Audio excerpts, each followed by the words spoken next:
Hello everyone, my name is Oscar Witemea, and in this video I'm going to be explaining the aspects of Agile and Scrum methodologies, which are primarily used in software engineering.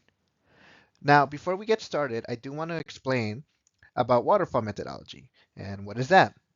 Well, the waterfall methodology is a linear project management plan in which each step of the project process must be fully completed before the project can even move forward. So the entire project team has to work on a single step before they can move on to the next, correct? And this project management plan is often made for projects which have a clear and predictable plan in them. However, it is a very rigid project structure, and it doesn't really provide enough flexibility at times. And now there's agile methodology. What is that? While waterfall promoted a more linear project management, agile is the complete opposite of it. Agile is a methodology which leans more into the incremental approach as it puts a heavy emphasis on flexibility and continuous improvement. And this kind of methodology is best used for projects which have very unpredictable environments or that require massive changes later down the line. Limitations of traditional methodologies. Waterfall in this context is considered a traditional methodology. However, with this in mind, there are plenty of limitations when it comes to using waterfall. As we previously mentioned, due to the method's rigid structure, flexibility is almost near impossible. However, there are other sorts of limitations, which include delayed detection of errors, which means that errors within the project are found like much later down the line, um, and limited customer involvement. And this can result in costly changes if the client just randomly decides to add or remove things from the project, and it's especially detrimental if it's a really big change. Now, how does Agile improve upon these methodologies? Agile is an improvement because in the project management space, it provides a more flexible manner to approach to projects. Instead of making each step of the process mandatory to complete, each process can be worked on simultaneously. The Agile method often improves client collaboration as the client can offer changes to the project without really slowing down development. And here's a more in-depth view into Agile methodology. So in the first step, we do have a plan, you know, pretty self-explanatory. And then there's a design process, followed by development process, a testing process, deployment process, and then a review.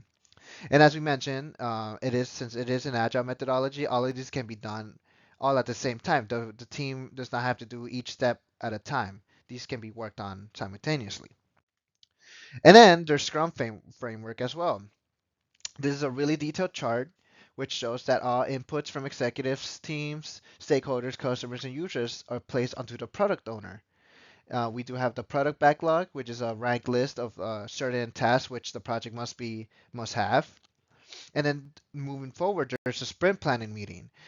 We'll talk more about what these are in detail, but overall, this is pretty much, I guess, an alternative to the agile methodology.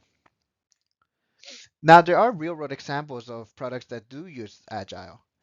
Uber was an app which adapted the agile methodology because this was an app that was really brand new to the space, to the whole space. As everyone knows that bringing the taxi service online and to an app was probably very difficult early on. So an agile methodology worked in its favor because it was able to adapt to users' needs really fast. And as we explained earlier, um, the advantage of Agile is that it can adapt to unpredictable environments really well.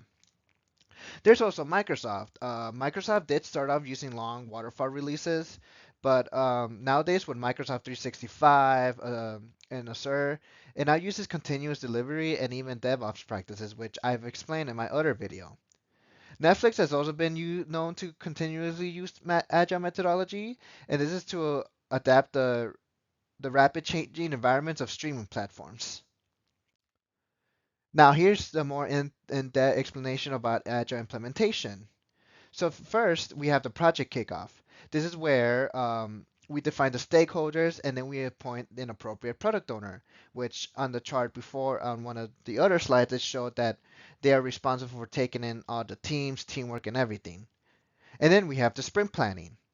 Sprint planning is when you organize 2 weeks of sprinting with priorities being done. So the backlog, as we mentioned, it is a big list of all the processes and tasks that need to be done for the project, and this is where where people often rank them based on priority.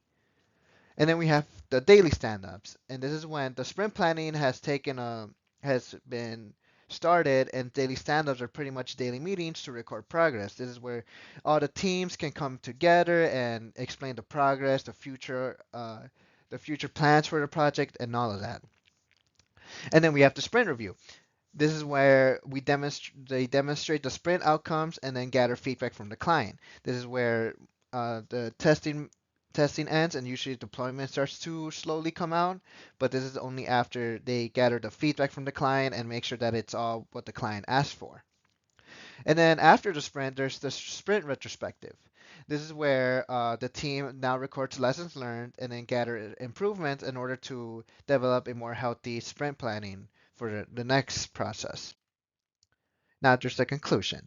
Agile is a methodology which heavily improves upon the teamwork potential by having all teams focus on their own specific roles.